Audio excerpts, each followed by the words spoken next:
Hello and welcome to Public Conscience, the anti-corruption program produced by the Progressive Impact Organization for Community Development, PRIMOC. I am Chidozie Obonnaya with my colleague Esther Bassi. Thanks for joining us.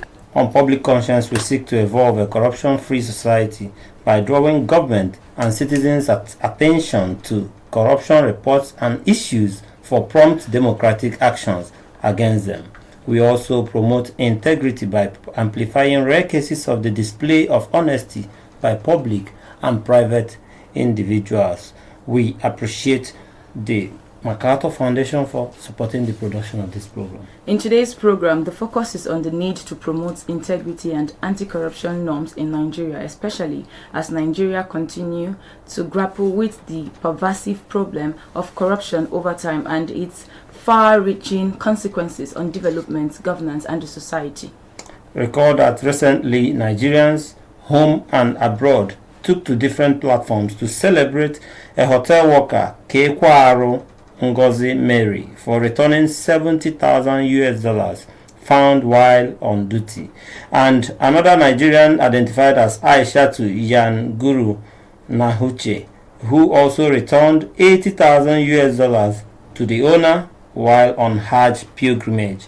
These stories of integrity were refreshing, heartwarming, and a statement that some Nigerians are living above board and doing the right thing even when no one is looking. The corruption issue in Nigeria runs deep, intertwining with various aspects of politics, governance, and the society. The detrimental effect of corruption weakens Nigeria's potential, obstructs the delivery of good governance, and widens the gaps between the rich and the poor. Hence, it is essential to examine the complex web of societal norms that spread and enable various corrupt behavior in the society to fester. Today's program aims at promoting behavioral change among Nigerians and fostering a culture of integrity and accountability. Make no mistake about it, both the rich, the poor, and the downtrodden are all affected by a corrupt system, and as such, everyone has a role to play. For you out there, how can we better promote anti-corruption norms and values in Nigeria? That is the big question. How can more citizens be mobilized to display integrity? How much influence does lack of integrity by people in leadership positions have on Nigerian society? And do you know that some Nigerians display integrity in public and private spaces despite the numerous challenges facing them?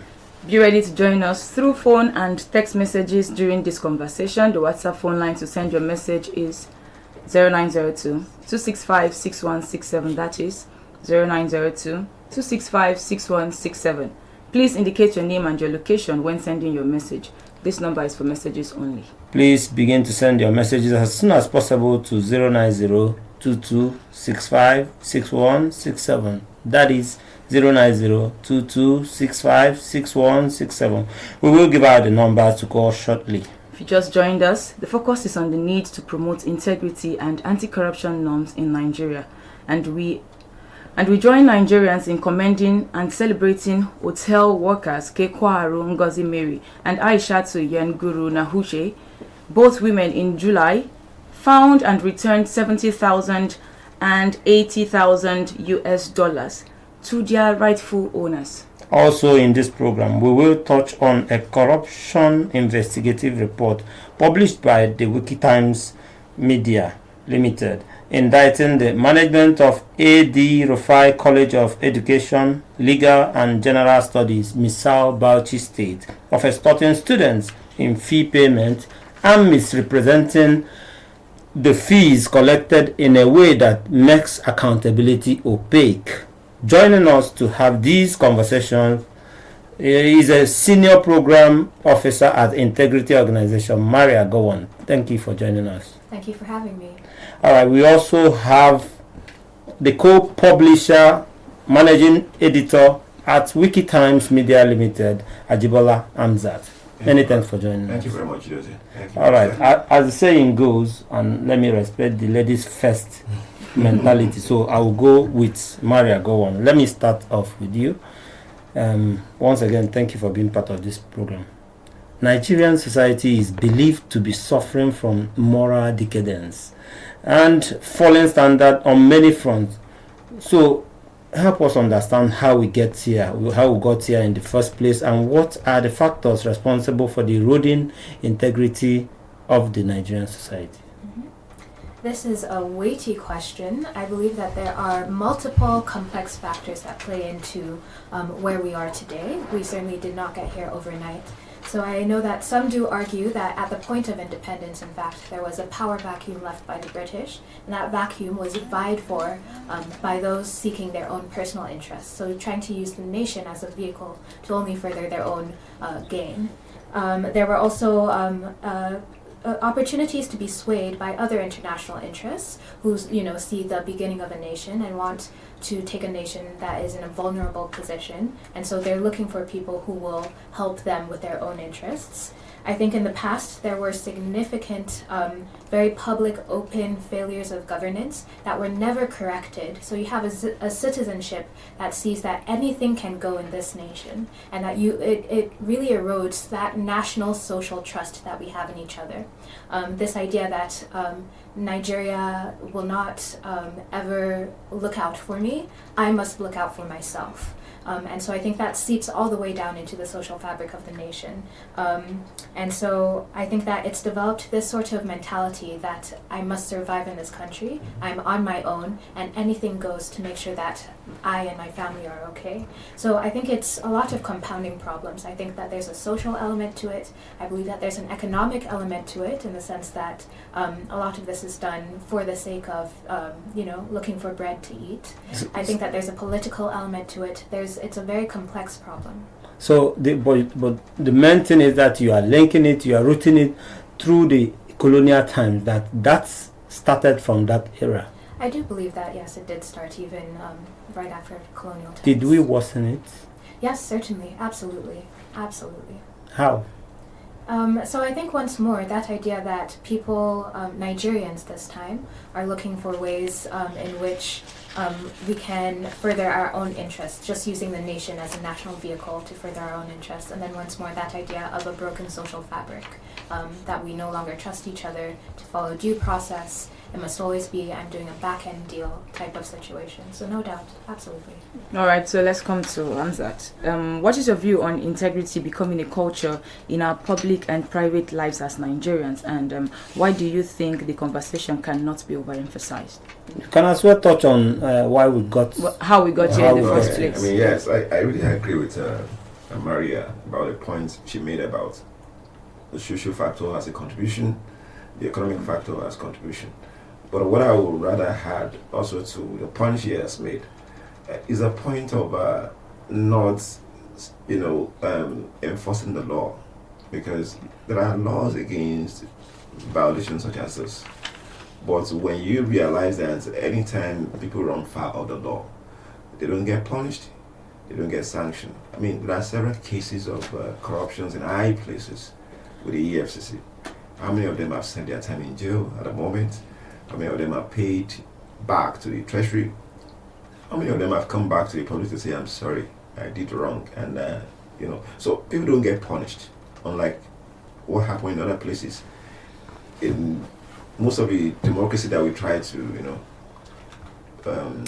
copy, if you do the crime, you have to do the time.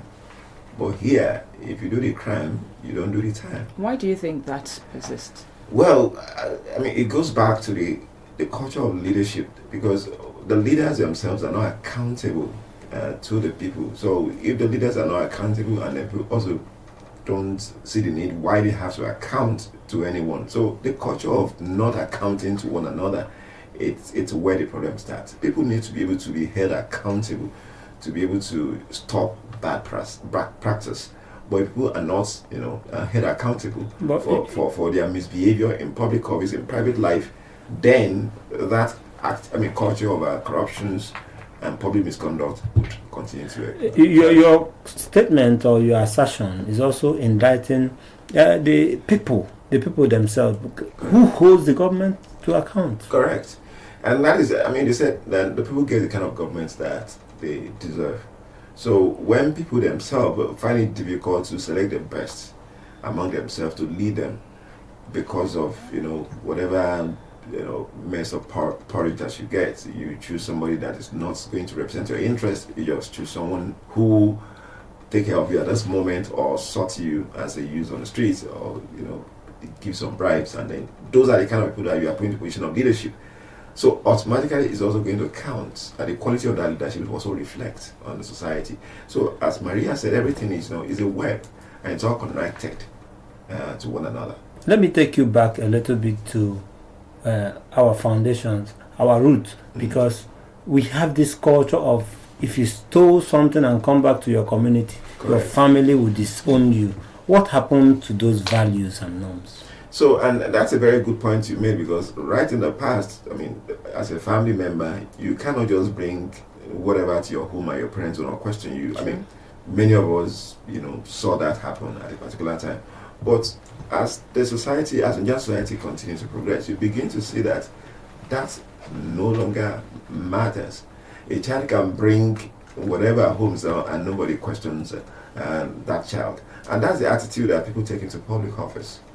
So when you think that when you take what belongs to the other person, you don't have to account for it. It is the same attitude that you see across all the public offices, where the leaders take things that do not belong to them and nobody hold them to account. The law does not ask them. The people who are charged with responsibility to question them are not doing enough to put these people to justice. And a society where people don't answer to their wrongdoings, what happens? Is as good as your guess is as good as mine. Maria, what do you think about public? Because he mentioned public offices. So let's talk about public offices for a while. What do you think is making them not to hold up or uphold standards? This corruption we see by people who entrusted with positions. Why has it continued to remain there with nothing seriously being done about it? Yes, so once more, I think that there's a diversity of motivations for public officials and for private citizens alike for why they choose unethical behavior. I feel that some people, are a little bit more rebellious. They think others are eating the national cake. Now that I'm here, it's my exactly, it's my turn, it's my time. I think that there's even public officials that do face legitimate circumstantial pressure. So, we know that not all public offices are paid very highly in regards to the cost of living in Nigeria Can today. that be an alibi? It is not an excuse, but it does give insight into the pressures that people face. There's this thing called the fraud triangle. One of the items that you must look for is, what is the pressure? You'll find even a good, upstanding, moral person under significant pressure of, oh, my child is sick and we need hospital bills right now. That is significant pressure. If you do not have a legitimate means of earning gainfully in the reality of the economic landscape, they too will face significant pressure to choose the wrong thing. So it's not an excuse, but it's certainly a motivation, and one that we should look into. It might be one of the motivations why we are in the place that we are today. How can we stem this? And I also feel as though sometimes it's even just opportunity. Some public officials aren't even looking to do the wrong thing, but they are offered, and they see others doing it, and it's just become a cultural thing. Why is it that then I should be saying no when others are saying yes? I feel like there's very many motivations behind this. Very many. You want to comment there? Yeah, I mean, the fact she was given reminds me of the book written by Chinua Achebe, No Longer at Peace. If you read this book, you realize that it didn't start today. I mean, it was a story of a young man who was very upright in his doing and all that. But the very moment he got into the office, the societal pressure, starts piling up on him, and at the end of the day, he has to, misbehave like every other person in the public office. So that's what the point that Maria was talking about, that the society we live in, the people around us, also contribute to kind of actions that people take in the public office. And it also needs to be addressed. But how can the government tackle public sector corruption headlong? And do you think we are in short supply of strong laws that deter people from going into corruption? Okay, let me answer the last question first. So I do not think we are in short supply of laws. I think there are enough, regulations in this country to really check some of the bad behavior in public office. When former President Obasanjo was in office, he set up the EFCC because the corruption was at a very high level as at that time as well. But if you follow the trajectory of the EFCC to this point and the ICPC, you begin to ask yourself, what progress have we really, recorded in the last 20 or 21 years that we have started the democratic project? You find out that the culture of corruption, of public stealing, has not really, stopped. You think so?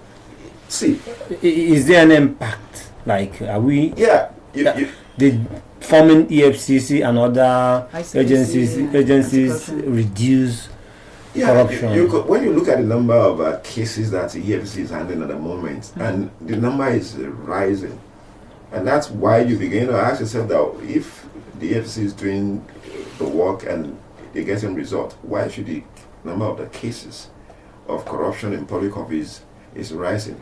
And apart from the cases, even the volumes of money that is being taken from the public office, it's not getting, smaller.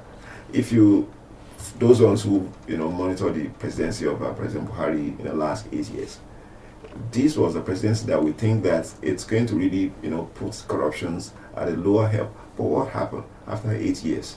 You realize that even the presidency of Mr. Integrity, Mr. Anti-Corruption, a lot of corruption happened under his watch, both by his cronies and the people that he put in different places. And there are records. So you begin to ask yourself, is these the kind of results that you get for having an institution like EFCC, like ICPC? The truth is that we can say everyone can recall the intentions of President Muhammad Buhari, former President Muhammad Buhari, but where he failed and where he succeeded, we can see. But are we saying even an angel may fail if you have bad eggs surrounding you?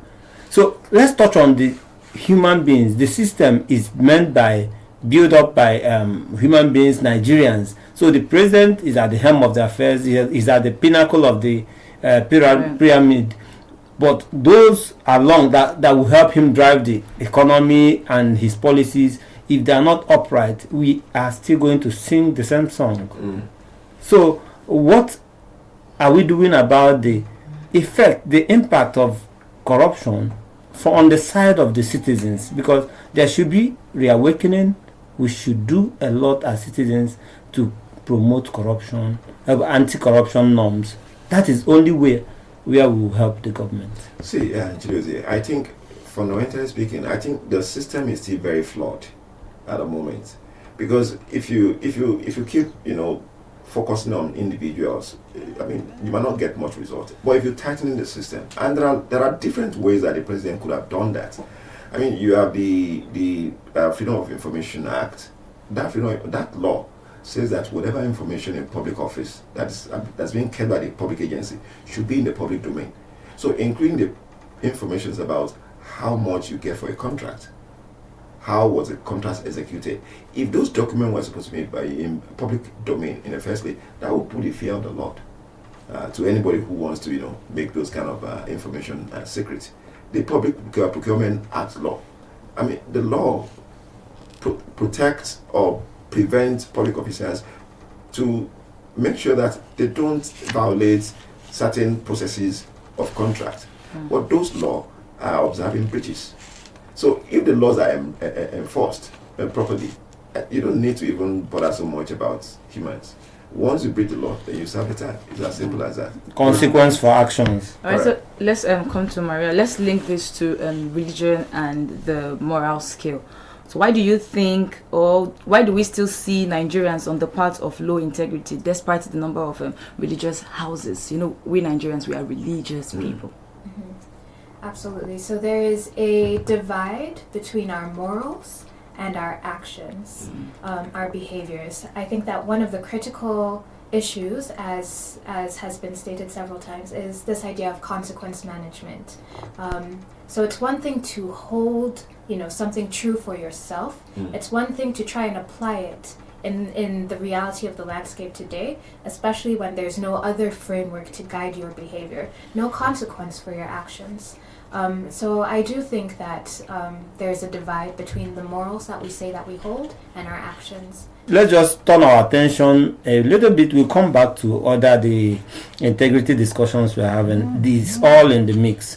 But let's talk about your report, Amzat Ajibola, because according to Wikitimes, investigative report done by Wikitimes, students of AD Rufai College of Education, Legal and General Studies, Misal, Bauchi State, are extorted through payments of multiple fees. Talk to us more about this report. Yeah, thank you very much, Chidozie. So these particular stories actually fell on our laps. I mean, through some students who feel aggrieved about the way the university management conduct themselves. So you see students coming to school paying multiple fees. I can give you an example. One of the, I think CWES, anyone who is going on industrial attachments, there's some money that you pay in the college. But this fund is collected in 2 or 3 parts for the same purpose. So you have the funding, I think about 700 for IT, about 3,000 for CWES, and then at the department level, you're still going to pay to buy the logbook for CWES. Yeah, so where it's allowed by the law for the university the colleges to manage, but there is a procedure to it. So many students came to say that multiples pays that we make, there's no reason for it, and that is what there are some things that we pay for that we don't even get to have it, like the industrial entrepreneurship and development courses that the school charges them for. They don't hold classes. They don't invite students for training and all that. So most of the students graduate without ever stepping into that class once. And then several other charges. So students were aggrieved and they approached our reporters. And then, okay, why don't you go there to go and get more? And many more students talk to this issue. And that's how we think that this is one important story that we need to highlight in our platform. Very important is another way to hold the government to account, whoever that is managing the school. Go on. Okay, I wanted to ask if at any point you get in touch with the school management, if there was some sort of explanation for the fees. It's allowed. You are required as a journalist to make sure that you cover all the sides of the story. So of course, the management of the college was talked to the treasurer, we talked to the spokesperson, we talked to the rector or the provost. Okay, they call him the provost as I'm trying to remember the name of the provost. Provost Ibrahim. I forgot the last name now. So, and the story was that, hey, this funding that you're talking about, yes, we do collect them, but we don't have to give account of how we spend this money. Because all that is important is that we collect the money and we have the records of the money that we collect. But how we spend it is no business of the students. I would say no, that shouldn't be. It's their money. It's a public institution. You should be able to. But were they able to explain, because they were saying that the service delivery is not commensurate to the monies paid. Were they able to explain that line? So yeah, part of the explanation they gave was that when we collect money for games or for sport, for instance, we can decide to spend that money on something else that is not game, and you don't have to ask questions. If we collect money for passport, for instance, you can spend that money on water. So it is at the discretion of the university, or the college. But the point we are raising is that at least there should be some accountability and openness to the spending. That is not present in the way the management conducts the affair of the school, and we saw a problem with that. One of the spokesperson of the college, when we asked him about, but why do you have to collect or charges for the same person twice or thrice? He said he could not answer that question, that the reporter should go and speak to the rector himself. And even the rector could not provide a very acceptable explanation, except the fact that the money we collect, we have the discretion to spend it as we like. And this is a public institution we're talking about. And they go ahead to collect the money. It is collected every... Of course, every session, every student pays. And some of the students that we spoke to said that, look, for the past 4 years that I've been here, I don't have an ID card. Even though I paid for the ID card, I don't have one. So it is easy for anybody who is not a student to even stray into the school and pretend to be a student, just the way the management is there. Is that College of Education under the federal or state? It is state. It is state. It is run by the Bauchi government. When we come back, you will tell us further things you are planning to do further about the fleecing of students in that school. Esther, it's that time we need to get our listener involved. All right, so please follow us on our social media platforms at Official Primorg. The spelling of Primorg is Primorg, and remember that we are streaming live on Facebook at Official Primorg. And remember that this program is interactive. The WhatsApp phone line to send your message is 09022656167. 09022656167. This number is for messages only. Please begin to send your messages to 09022656167. And we want you to comment and have this conversation with us, your reactions. How do you think anti-corruption norms and value can be better promoted in our society? How much influence does lack of integrity by people in leadership have on the society? And how can more citizens be mobilized to display integrity? What are you doing in this regard? Because we all have our roles to play. So these fees collected, or the fees collection and non-accountability that the school management is prevalent across Nigeria. It is not just in that school at Bauchi. How should we tackle this? Since we're talking about integrity now, how should this be tackled? Absolutely. I think that what the students did is excellent. It seems as though it was an open secret. I think that should be replicated across all the universities or any place where this takes place. It seems as though it was an open secret, so some of them did keep records of the number of times that they were asked for payments. They did keep records of when service delivery failed, so one knew that an ID was not given to him. So I think that number one is the idea that everyone can be involved in data reporting. I think it's a very good idea to gather this data cumulatively, as once again it was an open secret that everyone was feeling. So just one student to say, hello, I'm doing a brief, anonymous survey. How many fees were you asked to pay? How many, service delivery failures did you experience? Okay. So firstly, gather that data. And then I think that you can go then in a stronger position to use this data to advocate for the change that you want to see. We are talking about promoting anti-corruption norms as Nigerians. We are also looking at a corruption report from the A.D. Rufai College of Education, Legal and General Studies, Misau, Bauchi State. And we are all looking at ways to make sure that we have a good society. How much influence does lack of integrity by people in leadership positions have on our society? Maybe I'll come to you with that, Maria. Yes. So at least following up from this discussion as well, I think one of the foundational problems was that there was no transparency around what payment should be. So step number one should always be, we are pushing and advocating that in any industry, in any organization, you make it clear how many payments are due, what the payment is, to whom an item should be paid.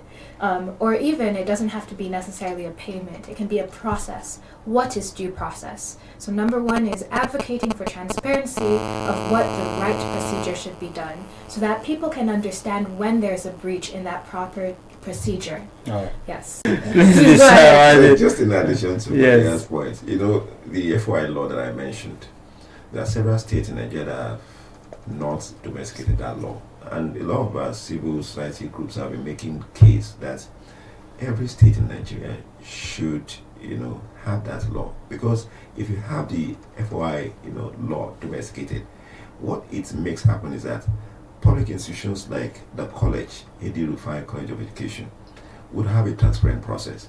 And if you violate the law, there's a prescription in the law that says that you're not allowed to do it. So this payments by student, the accounting of everything should be, properly documented and made available. So that law, the FOI law, is very, very important.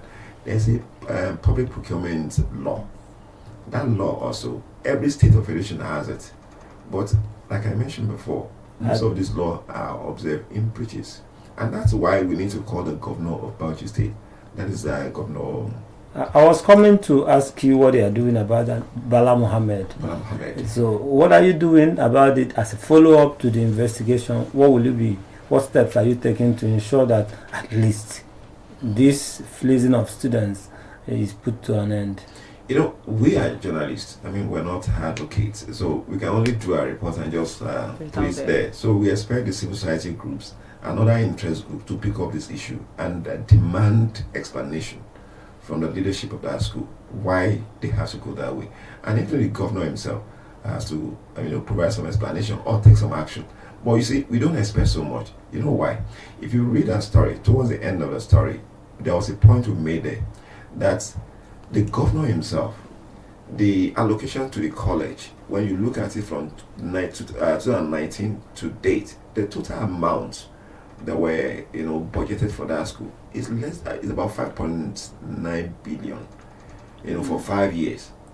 That is like, that's a little bit smaller than the amount that the governor allocated for the purchase of cars. I'm trying to get the number now. I think the amount allocated for the purchase of cars by the governor in 2019 is 3.9 billion. So no priority is not 3.9 billion. Let me get the figure. 3.9 billion was allocated for cars, and we got this report from Premium Time because Premium Time published that report in 2020 February. So for yourself and the people in public office, 3.9 billion worth of cars were bought. But for the College of Education, where over 7,000 students, you have an average of 1 billion, every year as budget. And that is budget, it's not even the release. We're not sure whether that total amount was released. So we're saying that the priority of the state was, problematic.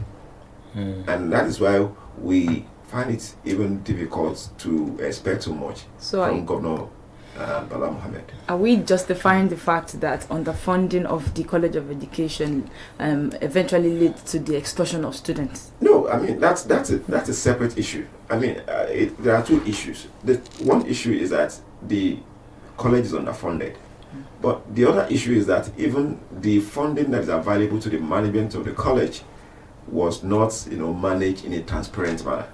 But both can push them to the wall. Yes, I agree with you that, it's not that they're asking for money that's a problem.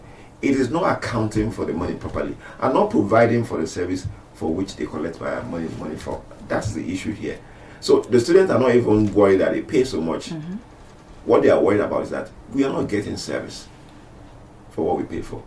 And we have to pay twice for certain things. That doesn't happen. Like the ID card, for instance.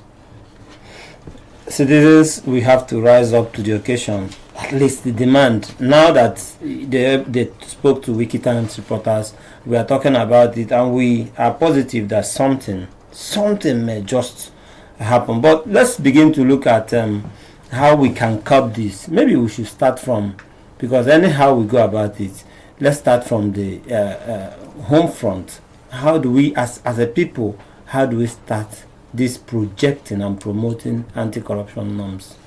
Let me start with you, Maria. So there's a gradient of activities that can be done. I believe that reporting, where there is a reporting mechanism, reporting any solicitation for a bribe, any solicitation for payment, I believe that it's very important. At least have this data, after which we can use it as we go and we try to create integrity plans for the future. So if anyone tries to do, I think also insisting upon a receipt for a lot of your transactions is very important. I believe that there are ways that we can organize independently, even without the power of the government. As was pointed out, these students came of their own accord. It was something that they worked towards collectively. So I believe we can organize independently to say, in this location, this is the issue that we're dealing with.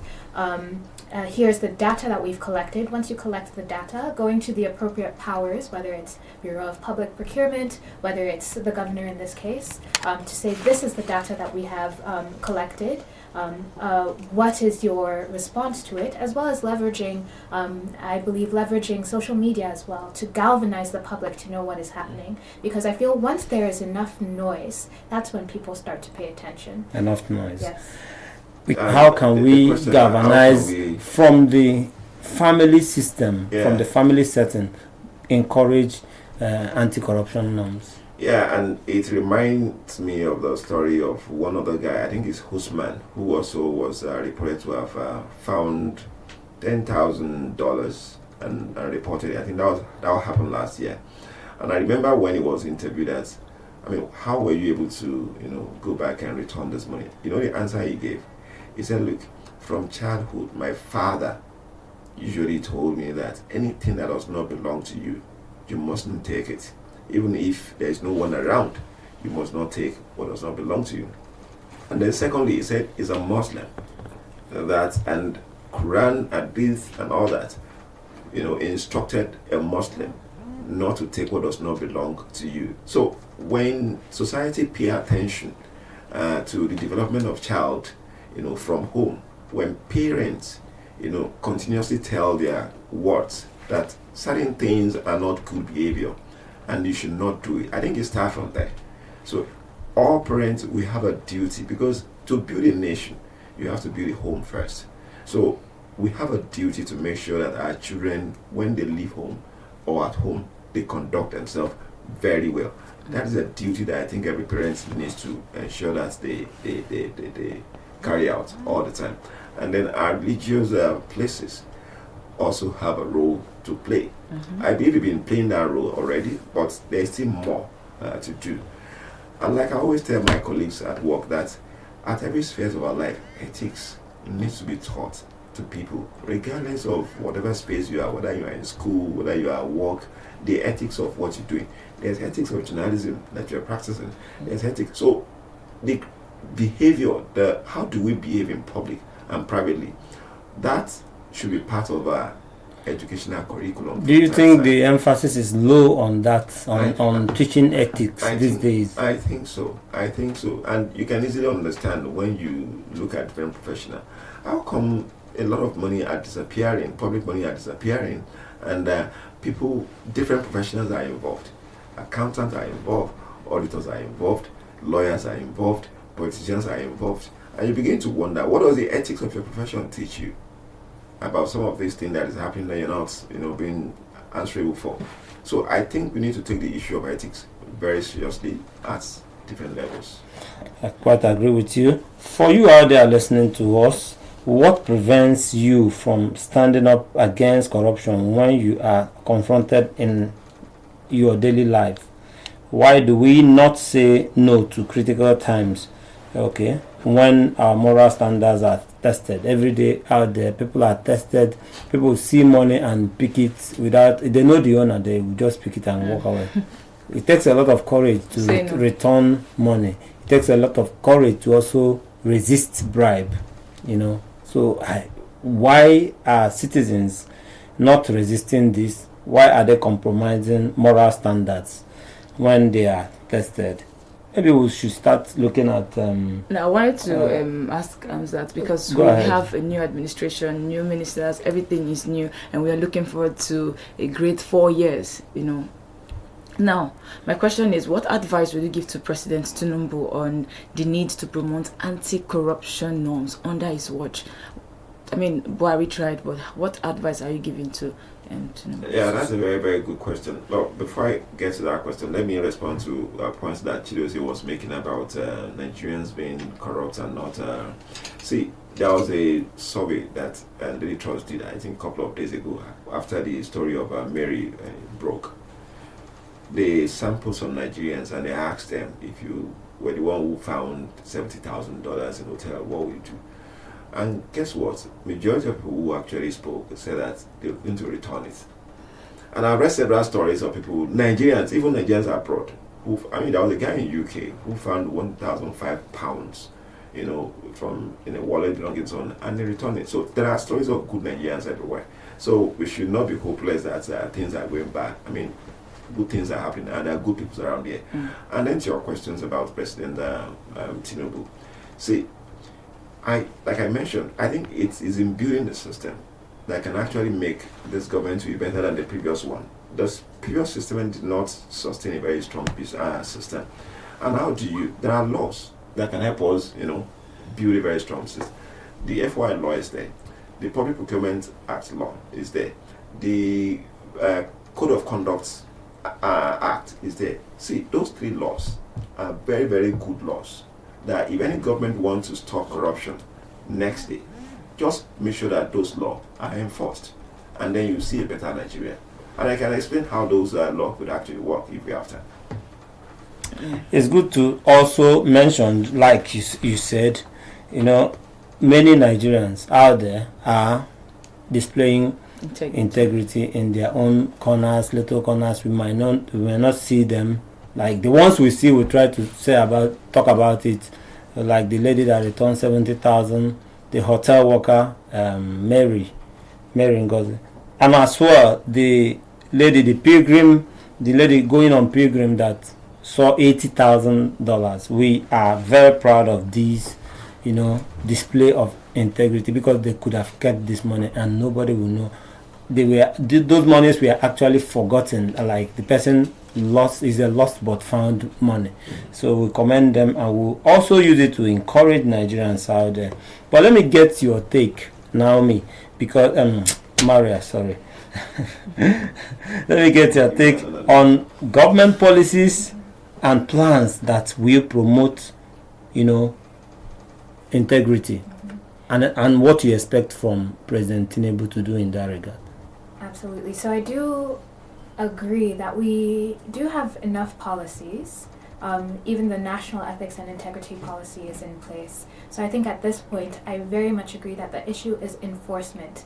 And so it's creating a framework of enforcement that will really, enable these policies to come to fruition. So what does that look like? I believe it begins with a very strong tone at the top among leaders of each agency and MDA and organization.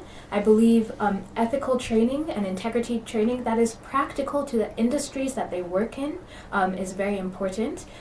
This practice of being put in a conundrum or a situation in which you have to choose, and even just capacity training to understand things such as what is hospitality in the course of business versus what is a gift and a facilitation payment. So firstly, strengthening that tone at the top, as well as capacity building. And then I think next it is establishing a system for enforcement involving reporting, data gathering, so that the citizens, if they come across anything that takes place, there's a legitimate way to get to the MDA or the person responsible and feed that data upwards of this is what is taking place in your house. And then that idea of rapid response when something does go awry. So someone has reported to you. This is a very critical time to establish that this consequence and to deploy this consequence in a rapid manner so that people then can begin to, have that trust again in these institutions. It's very important to set up these consequence management frameworks and to rapidly deploy them and to communicate them. So I think that this focus on enforcement is critical, and that's how I would suggest that. In 30 seconds, what would be your charge to the president, because a lot lies with him to change, to make the country less corrupt than he met the country? What's your charge?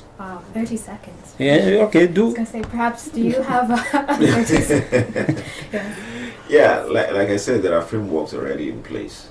They just need to make sure that those framework works. The code of conduct rule says that if you are coming to public office, for instance, you declare your assets. Yes. I doubt whether the president has done so, but I mean that is required of not only the We president. believe he must have declared asset, but it's not public. It's So I'm not coming in to public that, and that's space. where the Freedom of Information Act also, because the FOI law says that when a government officials declare their asset, it's a public document. So, and any public document should not be kept secret. So that part of the law, FOI law, also needs to be, enforced. And then the Public Procurement Act, that if you are buying anything on behalf of the government, you also need to show the process, the procedures, how much, who is responsible, because we have several cases of government officials using their proxy company or using their proxy to do business, government business, and the money comes to themselves So you in a think way that's not transparent. So if you make this law very, very, enforceable, I think it's going to really help the administration of President Bola Ahmed Tinubu to be much better than the previous administration. if I get you right, he should enforce every, like if you commit any corrupt act, you go in for it. There should be consequence for action, and he should lead the line in the fight against corruption. All right.